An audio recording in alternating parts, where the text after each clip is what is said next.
నమస్తే మా పేరు సొంటి కళ్యాణి అండి. కళ్యాణ్ గారు, ఈ పోర్టు ఇంతకు ముందు ఎలా ఉండేది, ఇప్పుడు ఎలా ఉందండి? ఇంతకు ముందు ఏమి లేదు కదా, ఇప్పుడు జగనన్న వచ్చిన తర్వాతే కదా ఇదంతా అభివృద్ధి జరిగింది. మరి కొల్లు రవీంద్ర అనే వ్యక్తి టీడీపీ కూటమి అని చెప్పి నేనే చేశాను పోర్టు నిర్మాణం అయినా శంకుస్థాపన నేను చేసి వాళ్ళు ఏం చేశారని అడుగుతున్నారు. శంకుస్థాపనలు చాలా మంది చేశారు. కొల్లు రవి ఏముంది, అందరూ చేశారు. కానీ ఇప్పుడు అభివృద్ధి జరిగేది మాత్రం జగన్ ద్వారానే జరుగుతుంది. అయితే ఈ మచిలీపట్నం నియోజకవర్గంలో పేరుని గిట్టు ఎందుకు గెలవాలమ్మా? ఎందుకంటే ఈ పోర్టు, ఈ కాలేజీ, మెడికల్ కాలేజీ ఇవన్నీ జగనన్న ద్వారానే కాబట్టి వచ్చింది.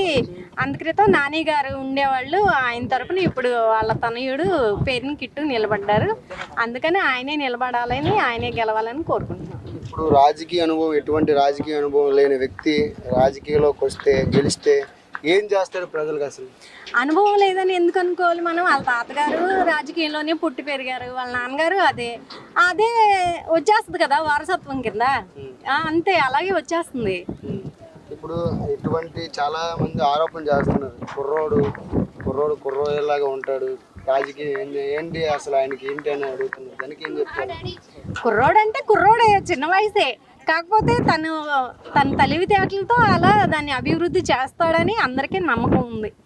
జగన్ గారు ఇక్కడ ఏం చేశారు? అసలు ఈ మచిలీపట్నానికి అభివృద్ధి లేదు, సంక్షేమాలు ఒకటే ఉన్నాయి, పథకాలు ఒకటే ఉన్నాయి, అభివృద్ధి లేదు అంటున్నారు. దానికి మీరేం చెప్తారు? అభివృద్ధి ఎందుకు లేదండి? ఇప్పుడు మెడికల్ కాలేజీలు తీసుకొచ్చిందని జగన్ గారే కదా. ఇప్పుడు పోర్టు, ఇక్కడ పోర్టు కానీ ఇంకా వేరే వేరే పోర్టుల పేర్లు నాకైతే తెలియవు, అవన్నీ ఆయనే కదా. ఆయన వచ్చిన తర్వాతే కదా. ఇప్పుడు నిరుపేర్లు ఉన్నారు, ఇల్లు లేని వాళ్ళు ఉన్నారు, వాళ్ళకి లక్షలు కోట్లు పెట్టి స్థలాలు కొని వాళ్ళకి స్థలం ఇచ్చి ఇల్లు కట్టించి ఇచ్చారు. ఇప్పుడు కరోనా వచ్చింది జగన్ గారు గెలవంగానే.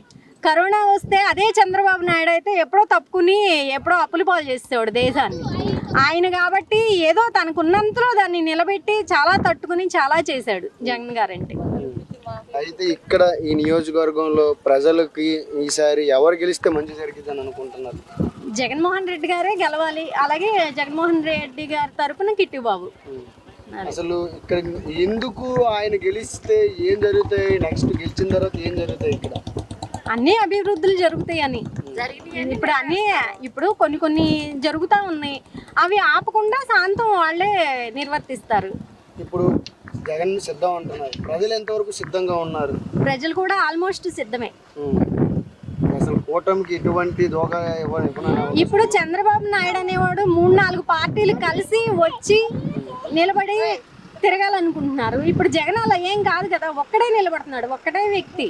ఆ ఒక్కడితోనే యుద్ధం చేయడానికి నలుగురు కలిసి కట్టకట్టుకుని ఆయన మీదకి ఇదవ్వాలని చూస్తున్నారు.